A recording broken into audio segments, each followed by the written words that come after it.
I see in him a lot of humility, more of a humble position. Very proud and very glad to see that he is stepping up to the position that has been given. It's not heroic, it's just little small acts of self-sacrifice, right? Like, think of other people more than you think of yourself. That's key. It's not always easy, it's not always something you want to do, but you know it's the right thing to do. If you do the right thing, the emotions come later. It's kind of what we've always told him, right? I mean, just do the right thing and the rest will follow.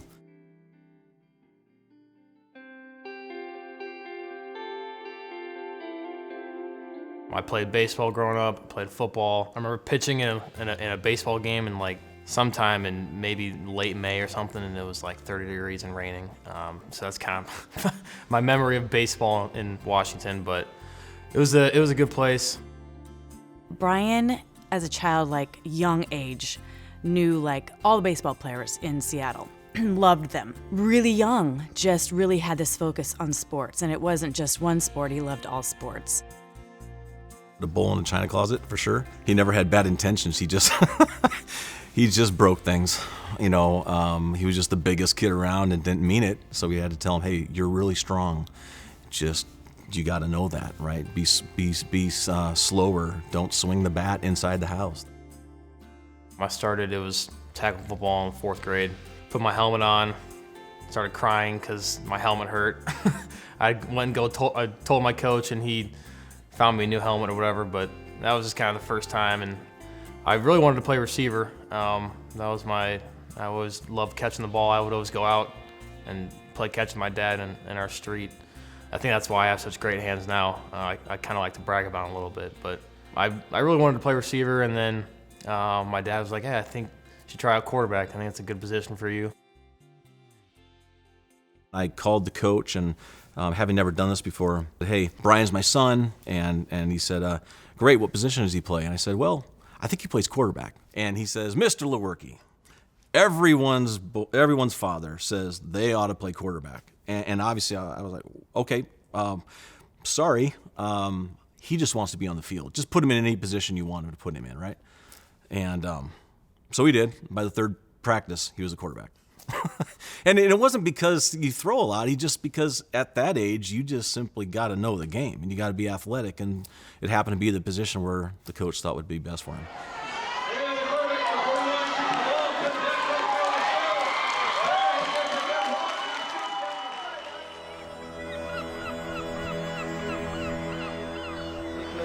Wins the Open. From Pops, major number 11. Tiger Woods is back in the winner's circle of the majors. Golfer of the year is Louis Phil Mickelson with a Sunday to remember.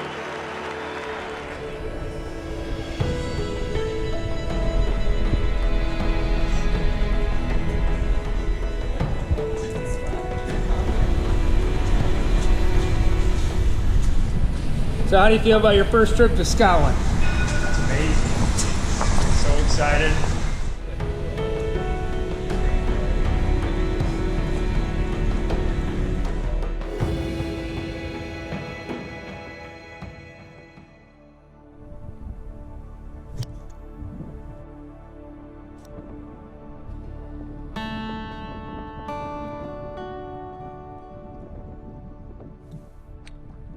I think it's important to explain the history and the tradition of the game, see a version of the game where it started, and now it's where it's evolved to what we do. So St. Andrews was always the place I had in my head. I have a relationship with the golf coach at the University of St. Andrews, and having been there myself a number of times, the feeling you get, I've played all over the world, the feeling you get playing St. Andrews is unlike anything else. And so I wanted them to experience that. Probably my most memorable experience for me personally was the first day getting there. We just arrived at St. Andrews. We're here at the 17th hole, looking at this crazy green, and it's kind of overwhelming, honestly. Just because of how tired you are, coming off of trying to sleep on a plane, and just completely failing to do so. But when we got out of the van and we drove up to St. Andrews, and we could see like all the memorable buildings and everything, and I was just like in a tired and kind of delusional state, and just looking at it was so like I was awestruck. And then we got out of the van and just kind of walked up to the 18th green, and I just visions and memories kind of going through like different people who've won the Open there and stuff like that just kind of filled my mind. And as tired as I was just like completely in awe and just completely speechless. It was a really cool experience, and it was really, really cool to be at, the home of golf. Just a good week with the guys. We're super thankful for everyone who made it possible, and all the donors of sport, the school, the coaches for taking us there. Being there with the team, the group of guys that we were with, and our coaches, I don't know if I could have gone with a better group of people. Just the whole family that we have here is amazing, and getting to share that with everybody on the team and the coaches was truly a memorable experience. Cheese and leek sausage, some mushrooms, haggis, beans. Beans? Eggs. It's the full Scottish breakfast, huh? I had to do.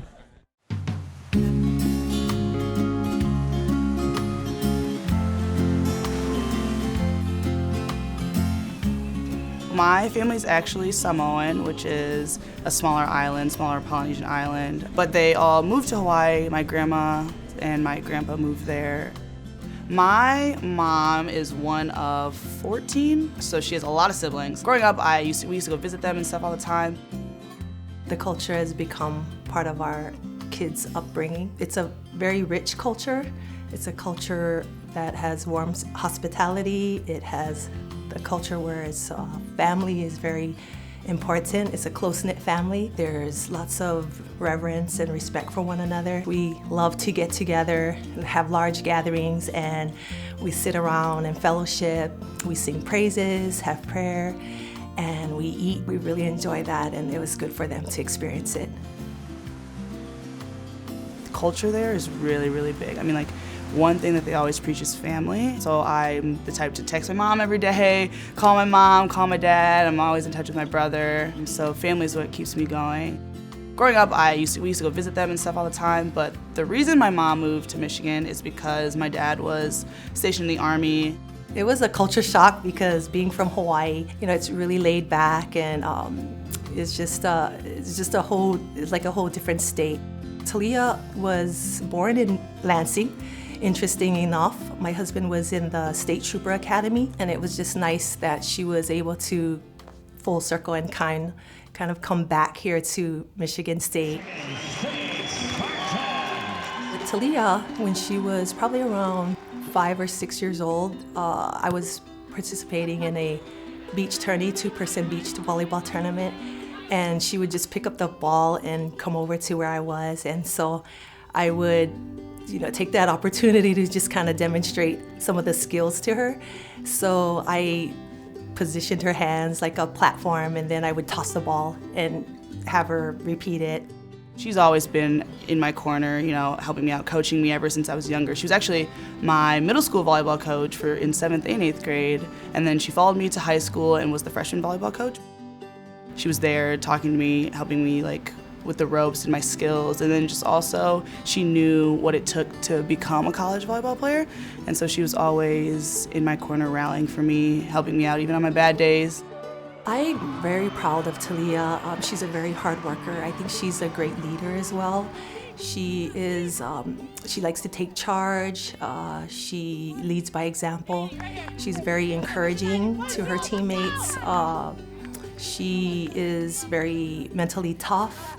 She's resilient. Talia is always mindful of her teammates, and she's always trying to look outside of herself to help her team. I obviously did not know how to throw at all in 4th grade. I remember I was just trying to figure out how to throw, and I would experiment with a ton of different grips on the ball. And there's one time I held the ball, just completely the entire ball in my palm, which is not even close to how you're supposed to throw a football. And it was mostly just me running the ball. We would have a play, just quarterback sweep, and just take from under center and run around the corner, and I'd make people miss, go 60 yards or whatever for a touchdown. 8th, 9th grade area is where I kind of realized that this is my natural spot, and I really want to play this. That was kind of when I started training when we moved to Arizona. It was a little unexpected, I think. It was a mix between my dad's company got bought out, so he lost his job, and he found one in Arizona, which also happened to be where his side of the family lived, and I think he kind of wanted to see his family a little more. And I think part of it also was that Arizona football was a little better than Washington, and my dad kind of wanted to give me the best opportunity that I could in high school. A little bit of mixed emotions when it happened, just because that was where I grew up. That was everyone I knew, all my friends. So I obviously had to make brand new friends and transition to a place that's sunny about 300 days a year. So that was definitely a big change, I would say. That was my first year starting on varsity, even junior year. So trying to figure out how to, just make plays in a big time environment and a big time offense, and that entire season, I guess, would just kind of encompass what it means to be a quarterback and the chances I had for myself to play at the next level.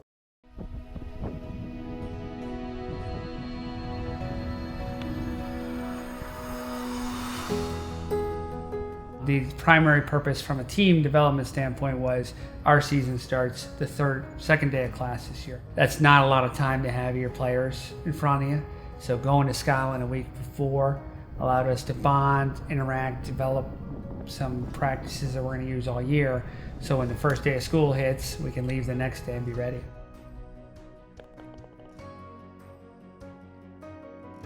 My biggest hope is that we as a team just appreciate how lucky we are, and appreciate everything that's being given to us so that we can go out and perform to the best of our abilities.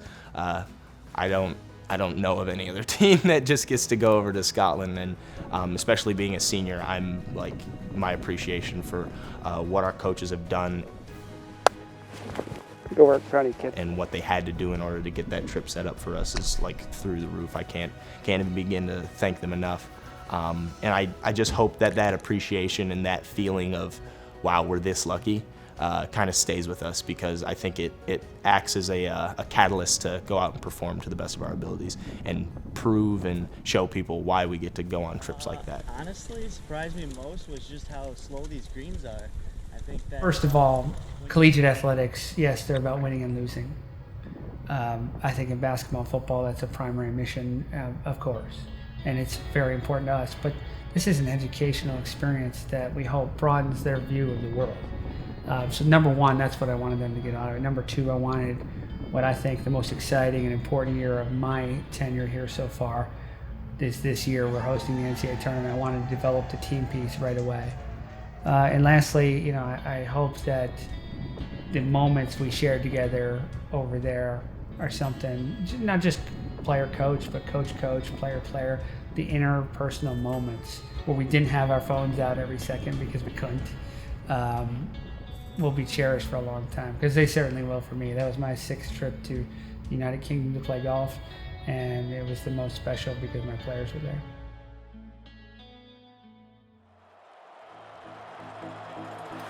But Brian Hoyer will play fake it, toss it left side to Josh Rouse, into the end zone. Touchdown, MSU! Kirk under center, play fakes to Le'Veon going left, rolls back to his right. Time to direct some traffic, now throws to the end zone. Leaping grab made by BJ. Touchdown, MSU! Cook, nickel blitzer picked up. Touchdown, Tony Lippett, the junior from Detroit, against the blitz. Well, we knew this was quarterback U. Well, that was a big part of the draw, right? We knew this was going to be a place where quarterbacks go on, and that's always been his dream, playing the NFL. Just the tradition that Michigan State has established here has been incredible. The quarterbacks that they've put out, obviously that was big in my decision. I wanted to go to a place that would be good for the next level. And the pro-style offense that we have here was key in that first time I visited here and met all the people around here. There's just a different feel, and I could tell that God was kind of trying to tell me something, that this is the place that he wanted me to go. I just knew that under Coach D that he was going to grow in his faith. He was going to be strengthened, that he would not be brought down. Lewerke flushed from the pocket, rolls to his left, being chased, still has it at the 30, the 25, head down there, and has a first down at the 24-yard line. It was definitely a fantastic experience to get in the game. Sure, it didn't mean a lot to most people that were watching, but it meant a lot to me just to be able to get my first college experience in. the Michigan game, and when I was kind of feeling good and got back in there, almost got our team back to a winning position. Ended up breaking my leg, and that was just a little unfortunate, but looking back on it, I think it was for the better for me. Put on a little bit of pounds that I needed, just not being able to run and mostly lifting upper body type stuff. Shotgun snap. Looks right, now looks left. He'll run left. Go. He's inside the 5. Dives to the goal line. Into the end zone. Touchdown, MSU. Left of Lewerke. He'll step to his left, plant that right foot, and throw the ball deep. Open. Got a man wide open. It's Felton Davis at the 10. He's into the end zone. Touchdown, MSU. There's a lot of games that we could have lost in 2017 that we ended up winning, and there's a lot of games that we could have won in 2018 that we ended up losing. So, the difference between those is so small, and whether it's an injury or whether it's one play that you don't make. But just going through the ups and downs of those years, you learn things. You obviously want to stay on the highs as long as you can. My parents, my friends, and my faith are probably the three biggest things that get me going. Relying on them, and they'll give me advice when I need it, and just talking with them as much as I can. When you play quarterback at Michigan State, you are a big name guy. There's a lot of responsibility there. There's a big, huge fan interest in you, and there's a lot of pressure on you. Brian, I think, very similar to Kirk in a lot of ways, in terms of his faith, I think, in terms of how he came in here. He's a 3-year quarterback, second year being named captain, student of the game type guy. He's a little bit like Connor Cook in the fact that he's sort of a guy that can sling it down the field. He's got a good arm strength and those type of things. A little bit like Brian Hoyer, and sort of a combination of both. He has the ability to run with the football maybe more than any quarterback that we've had. He's the only quarterback in Michigan State history that's thrown for 2,500 yards and run for 500.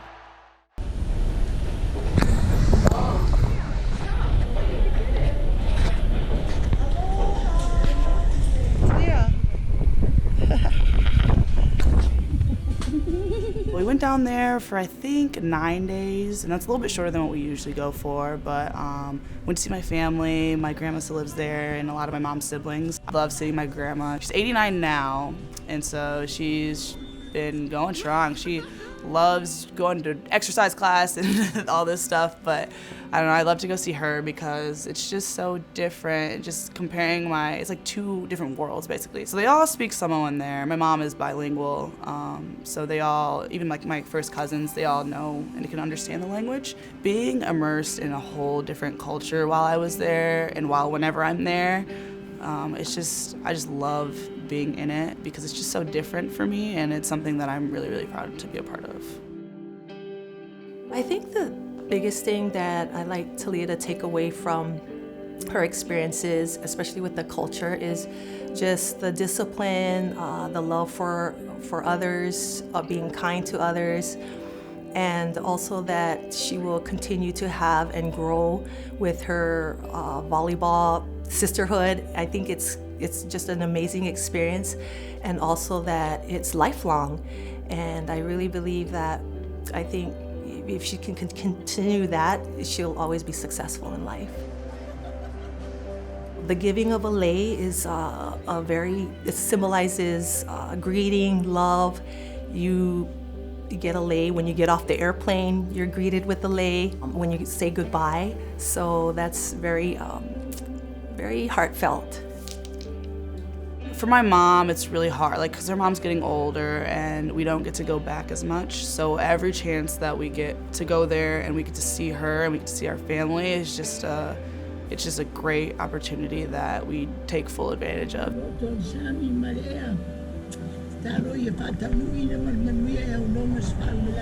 Before we leave, every time she brings us downstairs and she's like, okay, we have to say a prayer before you guys go. Her and my mom have this very heartfelt moment because my mom doesn't know the next time we'll be able to get back to see her. You want to give me? Yeah. Okay.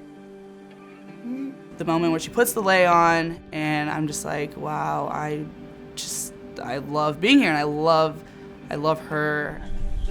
Can you go over there so they'll just stand up? These are the moments that really, really matter, Sometimes you can lose sight of that. like within, especially being like college athlete, sometimes you can lose sight of the important things, which is, to me, my family and the moments I get to spend with them. Don't say anything. I love you so much, I love you too, Grandma. I miss you. I miss you too.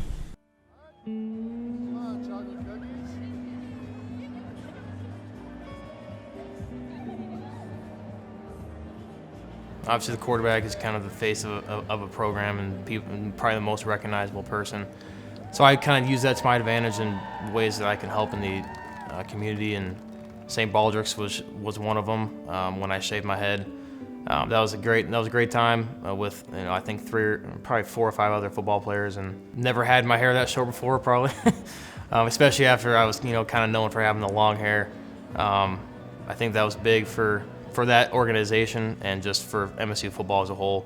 And there've been other opportunities that I've had across the community just to be able to help, and I think it's been good for me, but more importantly, it's been good for everyone else. You got me? Yes, sir. You really get to notice that, at the events like Meet the Spartans or the kids clinics we put on for the spring game. Just be able to be in that environment and see what kind of impact you make on kids. It obviously feels very good for me, and I try to do my best to make them feel special, make them feel welcome. Because I know any kid out there can play quarterback, and I just kind of want to be able to give that opportunity to anyone that I can. What do I hope for him here? That he comes away with it knowing that he did all that he could to be a good representation of what the program is and what Coach D has helped instill in him as a man.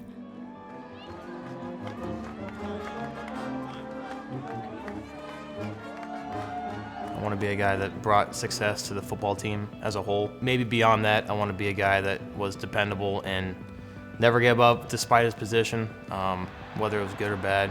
I want to be resilient and have that guy that when people look back on Michigan State football, they say Brian Lewerke, he was a great person outside the community as well as within the football team, and he was a great leader.